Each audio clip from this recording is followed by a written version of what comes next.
మన మహబూబ్ నగర్లో డబుల్ బెడ్రూమ్లలో ఉండే ఒక నివాసిని అనాథ శవము. ఆమెకు ఎవరు వెనక ముందు ఎవరు లేరు. ఆమె చనిపోవడం జరిగింది గవర్నమెంట్ హాస్పిటల్లో. ఇక్కడ అంతిమయాత్ర చేయడానికి ఎవరు ముందుకు రాలేదు. అంతిమయాత్ర చేయాలని మా తెలంగాణ ఉద్యమకారుల ఆధ్వర్యంలో మేము ఇక్కడ వచ్చి అంతిమయాత్ర కార్యక్రమాన్ని చేస్తున్నాము. ఎందుకొరకంటే మానవతాన్ని మనం చాటుకోవాలి. ఎంతోమంది ఏదో అనుకో కార్యాలకు అదొకటి ఇదొకటి అని చెప్తారు, కానీ ఈ సావు కార్యం అనేది చాలా పవిత్రమైన కార్యము. ఈ కార్యక్రమానికి ఎవరు చేదోడు వాదోడుగా ఉంటే వాళ్ళకంటూ ఆ భగవంతుడు పుణ్యాన్ని ప్రసాదిస్తాడు.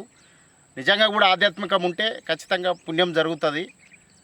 మనం ఎవరికైనా ఈమె ఒకతే చెన్నమ్మ అనేది కాదు, మహబూబ్ నగర్ జిల్లా కాన్స్టిట్యూన్సీ మహబూబ్నగర్ ఉమ్మడి జిల్లాల ఎక్కడ కూడా ఎవరన్నా పరిస్థితి అనివార్యమై చనిపోతే మాత్రం ఈ తెలంగాణ రాజుబాయ్ అనేటి వ్యక్తి ప్రతి ఒక్కరికి సాయం చేయడానికి నేను ఖచ్చితంగా ముందంజలో ఉంటా.